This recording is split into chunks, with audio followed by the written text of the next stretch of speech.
Hey guys, it's Zach here, and today we're checking out Vinegar Syndrome's release of Ticks, aka Infested, a 1993 direct-to-video horror film from director Tony Randall, with the original idea by special effects supervisor and associate producer Doug Beswick. Ticks is an absolutely insane creature feature with a surprisingly good couple of names involved. We have Peter Scolari playing the dad in the film, and even a young Seth Green and Alfonso Ribeiro, among others in the cast as well. The movie features an insane array of special effects, and its story plays like a drugged-up cross between Gremlins and Alien. But I'm getting ahead of myself. What's the story? Headed by Seth Green as our lead teen, the main cast encompasses a group of kids and their two counselors as they set out on a camping trip for an inner-city wilderness project. Pretty much every teenager here doesn't want to be involved, but are being forced to go on the trip for one reason or another. Our chaperoning couple is played by Peter Scolari and Rosalind Allen, who together try to wrangle and educate their group of city kids on what it's like to live outside of the urban jungle. The group heads out to the woods, where they eventually camp out, briefly stopping by a greasy convenience store run by people who would fit in somewhere between Deliverance and The Hills Have Eyes. Little to our traveling group's knowledge, they've camped out near an illicit pot farm, where a local grow-op is using a dangerously reactive pesticide. The machine that churns the stuff begins leaking into the floorboards, and boom, monstrous wood ticks. From here on out, it's survival of the fittest as our cast faces terror from two ends. They come to realize that not only are they being hunted by local growers afraid of them blowing the lid on the operation, but they too face an increasing amount of ticks attacking, each one bigger and fiercer than the last. So, what are my thoughts on the film? Well, I will say right off the bat that Ticks is an insane watch that has quickly become a personal favorite. At first, I didn't care for the characters, and though I did eventually come to like them as a group, I think the film's one biggest flaw is the writing, more so the dialogue between the characters. Critically, it's over the top and ridiculous, but if you like the B-movie charm of campy dialogue, you won't mind this. Because of this, however, the first act tends to drag a bit. Being introduced to the wide cast and giving them time to breathe and interact is great, but I just wasn't terribly interested in any of them, so it felt a bit slow. The middle, however, picks up the pace and places the dominoes for the eventual insanity that is the third and final act of the film. And wow, when the last 20 minutes hit, I was stupefied.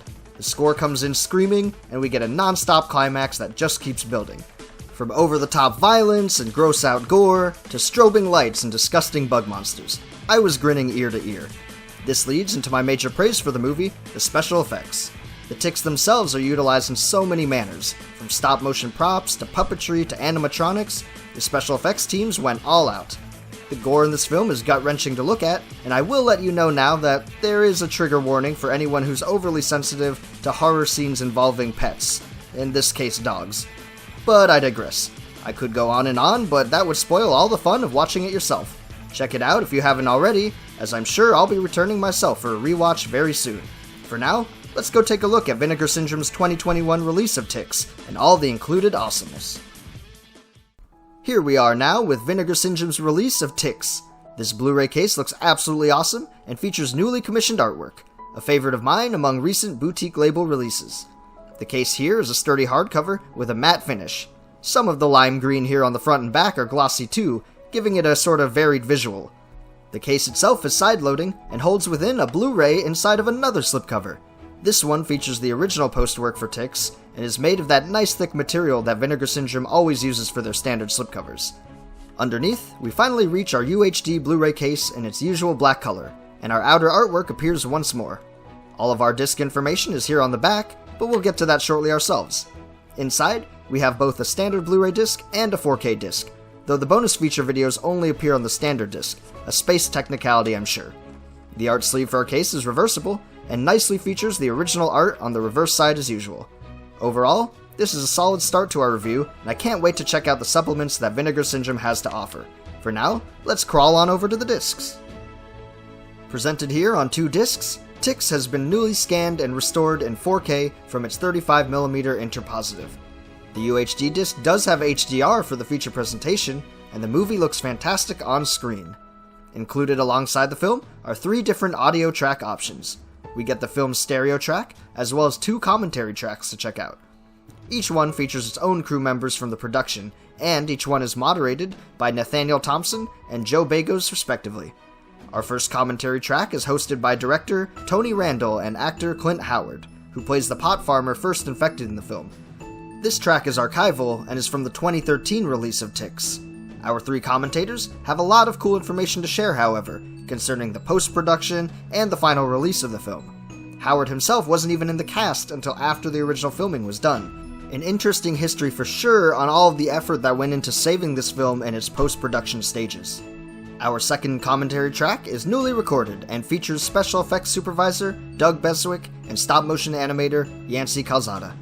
This commentary track is brand new for Vinegar Syndrome's release and is a nice addition.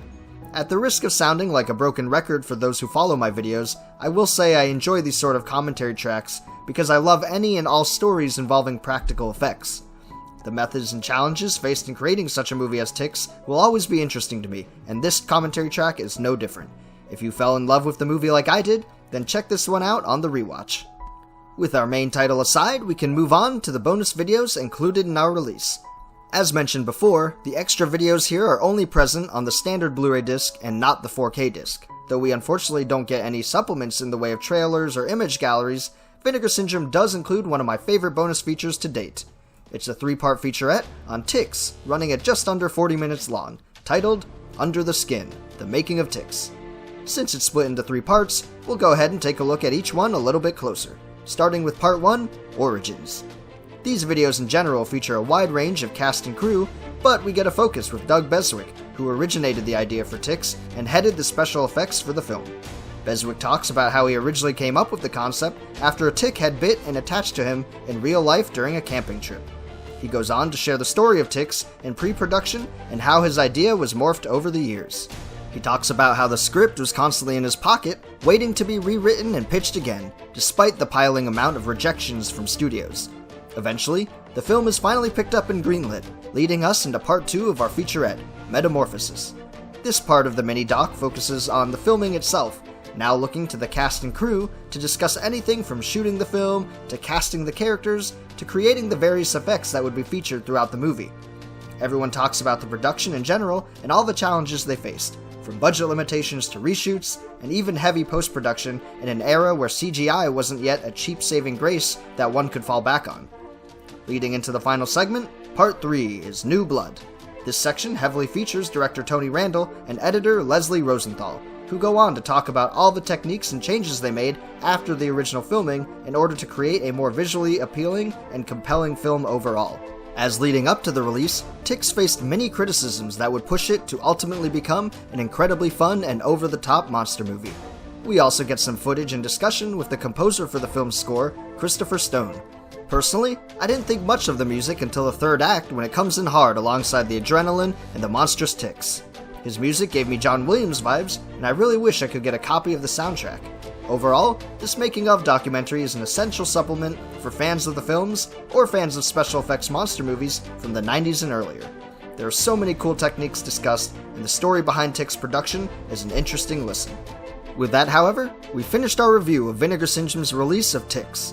I went into this purchase blindly, and I'm shocked at how well the film delights and terrorizes all the same. It's quickly become a new favorite of mine within the monster movie repertoire, and I can't wait to return to it for more. If you've seen it before, what do you think? The reviews online aren't all favorable, but maybe I'm easy to please when monsters and practical effects are involved. If you haven't heard of this film and are on the fence for the blind buy, check it out. It's definitely one of the easier accessible films within Vinegar Syndrome's broadening library. For now, thank you guys so much for joining me here on Pajama Theater. Subscribe for more boutique Blu-ray and Vinegar Syndrome reviews, and I'll see you guys next time.